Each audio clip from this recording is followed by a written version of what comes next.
What up, Alpha Team? It's DJ AlphaTyler, and we are back again with another reaction, and this one right here is to the homie Nepharius. Y'all already see the title. It's a little bit older, yeah. It's from August 8th of 2019, so we're a little bit late to the party, but Holly hit me up one day a little while back and asked me if I had heard it. I said no, and so she said, hey, you got to get on this. Send me the link and everything. And I apologize it's taking this long to get around to it, but we here now. And so we're checking out today Nepharius with Nothing, featuring McGwire and Emily Elkins. Now I'm excited. I love Nepharius, love Emily Elkins, love McGwire. All three of them are fantastic human beings. They make beautiful music, and I can already see in what's up on the preview right here that this is based on a true story. So I'm excited to see where we're going with it. I'm sure that it's going to have a sad undertone. I'm sure that there's going to be something attached to it that's going to punch me in the gut, but I can't wait to jump on into it. Before we do, if you're new to the channel, make sure you hit that subscribe button down below to join the Alpha Team. Don't forget to ding the notification bell so that you can always know when we got some new content dropping. Like the video if you enjoyed the reaction. If you don't know Nepharius, McGwire, and Emily Elkins, make sure you get over. The link to this video is going to be in the description. Make sure you head over, like, share, and subscribe over there as well. Get to know them, support the homies. Hashtag Asylum, baby. I think that's all I got. That's all we usually say in these, right? While you're in the description, make sure there are all kinds of ways to get your reaction requests heard, to support the channel if you're interested in that. Check out some of them. Do some of it if you like to. But without further ado, we're about to check out Nothing, Nepharius, featuring McGwire and Emily Elkins. Let's get it.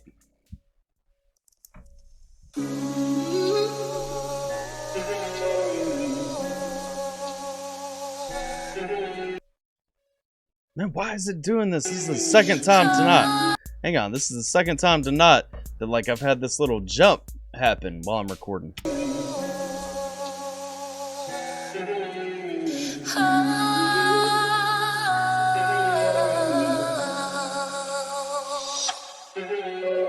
Lying on the floor and I can't feel it anymore. Woo. I've been broken, I've been beaten, but I still was never leaving. I can't change, but I don't know why I stay. Jesus Christ, this is a soulful message right here, man. Like, already coming out the gate, it's got that sound, it's got that push to it, you know. McGwire's just got that perfect amount of soul in his voice. Let's go. Change, but I don't know why I stay. Yeah. No. Lying on the floor, I can't feel it anymore. I've been broken, I've been beaten, but I still was there believing I could change. It's got me feeling like I'm nothing. It started out great in the honeymoon phase up until one day started coming home late, drunk off his ass looking for a dinner plate. Oh, and if he didn't get it, he would hit her in the face. I was kind of catching that though. I heard like at the end of what I guess is the hook kind of coming into it. I heard it, you know, talking about laying on the floor and everything, hoping we would change. Man, we're going into domestic abuse, which is absolutely disgusting.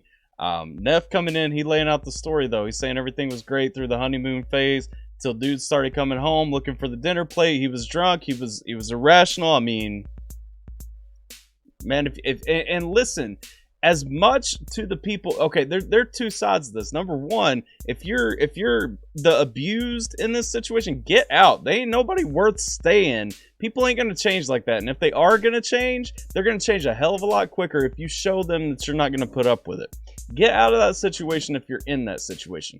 But if you're that abusive person, if you really feel like there's a vice that's got that kind of hold on you, whether it's alcohol, whatever the case may be, if something is holding you down like that and forcing you to, you know, act outside of yourself, act differently than you normally would, you need to cut ties. You've got to be strong enough to say that you need help and get away from that. Come on, though. He started coming home late, drunk off his ass looking for a dinner plate. Oh, and if he didn't get it, he would hit her in the face. Punch to the gut with a child inside, and he would switch from a loving to a violent guy. Man, we talking about punch to the gut with a child inside and everything too, man. That's disgusting. Get it, he would hit her in the face. Punch to the gut with a child inside, and he would switch from a loving to a violent guy. He was never a stranger to crossing the line. He would call her useless, looking dead in her eyes. She was always terrified, way too much to call for help.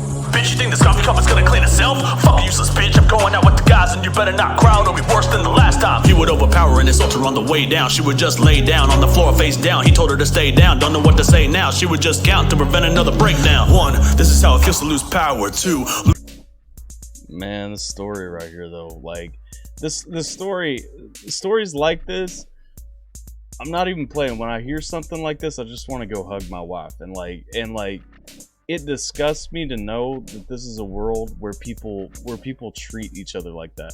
Because you know, I'm not about treating people like shit, even if you don't like them. But if you love somebody, if you're supposed to be loving somebody, married to them, dating, whatever the case may be, if y'all are together, man, you owe people more than that. What to say now? She would just count to prevent another breakdown. 1, this is how it feels to lose power. 2, losing motivation by the hour. 3, this is how it feels out in public with a mask on, but you're crying in the shower. 4, everything's about by in a second. 5, better start counting all your blessings. 6, when he swings open that door, the only thing clear to him is that you haven't learned your lesson. She get off of work. I really like the countdown that Nepharius did right there. I mean, not that I like what it's about, but I do like artistically, you know, how he kind of ran through that. That was a nice part of the song, because I do want to compliment, while the story is terrible, while it's dealing with some dark subject matter that I don't think anybody really enjoys hearing about, you know, kudos to him, because I mean he's doing it in a very artistic way. I mean, he's portraying the story beautifully, you know what I mean? Like, his talent is beautiful. Blessing. 6, when he swings open that door, the only thing clear to him is that you haven't learned your lesson. She get off of work and go straight to the cleaning, whatever she could do to prevent another beating. He would get home, do a white glove test, and call her useless till she started to believe it. Grab her by the hair, slam her back against the wall, shivering, the only way to fight back is to fall. Kick her in the ribs, then he'd hop back in the car with her laying on the floor like a tattered up rag doll. Hospitalized cause she couldn't stop bleeding, a uterine pain, it was stabbing and seething. Heaven got an angel in the form of a fetus. She walked the path alone, she was silent and screaming. See, and then like caused the miscarriage and all that, what he's talking through, like it's seriously disgusting. Like, when you hear kind of this kind of story, to think about somebody even being okay with that, somebody letting themselves progress to the point where they, you know, treat another human like that. But it's sad too. I mean, to think about somebody losing control. I mean, because that's what it is. It's control. It's somebody wanting control over another human. It's somebody getting that, you know, he's telling her she's useless over and over again, man. And it's too real, because people believe that. I've watched my mother give into that. You know what I'm saying? I've watched people that I care about give into that. And the fact is, you see people get into this cycle where they let somebody have that control over them, and don't ever give somebody that control over you. If somebody doesn't respect you, they don't deserve you, period. She had about enough, so what else she gonna lose? He was getting home around the quarter after 2. She grabbed the kitchen knife and sat in the living room, just flowing through her head everything she about to do. Like, 1, it's okay to count when you're nervous. 2, is what I'm about to do worth it? 3, I'm about to vomit in the sink, cause this whole counting thing, man, it isn't fucking working. 4, how long have I been sitting on the couch? 5, I like that too, because because this whole counting thing isn't working. So I mean, she's getting to the point where she's thinking about, I'm guessing she's about to attack this dude back. You know what I'm saying? Like, she's about to fight back, and she should. But you know, I do like the piece in there, because he's going through the counting. You know, everybody says just close your eyes and count to 10 when you're stressed, when you're upset, whatever the case may be. And he threw in there, you know, this counting thing isn't working. Like, let's go. In the sink, cause this whole counting thing, man, it isn't fucking working. 4, how long have I been sitting on the couch? 5, how long's he gonna be out the house? 6, I can barely take it anymore. I got my eyes on the door and I've been ready to pounce like, Lying on the floor and I can't feel it anymore. I've been broken, I've been bleeding, but I still was never leaving. I can't change, but I don't know why I stayed. No. Next day she awoke to find he never made it home. Apparently he died of a heroin overdose. Ironically, she was saved by the Grim Reaper, an opportunity to take back her life purpose. She couldn't do a thing but let a sigh of relief. She couldn't believe she was finally free. Karma got to him, now he's burning in hell. She said, I hope they give him the nightmare he gave me. That is, though. I mean, that's that sweet moment. I mean, that sweet moment where you're free. You know, she didn't have to endure it anymore. And like, it's sad, but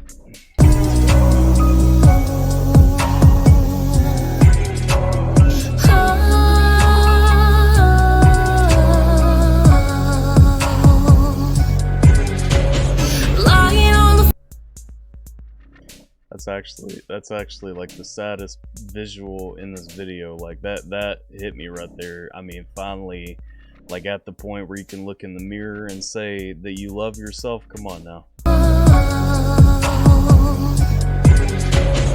Lying on the floor, I can't feel it anymore. I've been broken. but I still was there believing I could change. It's got me feeling like I will never be nothing. Domestic abuse hotline 1-800-799-7233. If you're in that kind of situation, you need to call somebody. Call and get help. There's no reason to live in that situation. There's really not. There's nobody on earth that is doing enough for you that is worth sacrificing every ounce of your happiness for.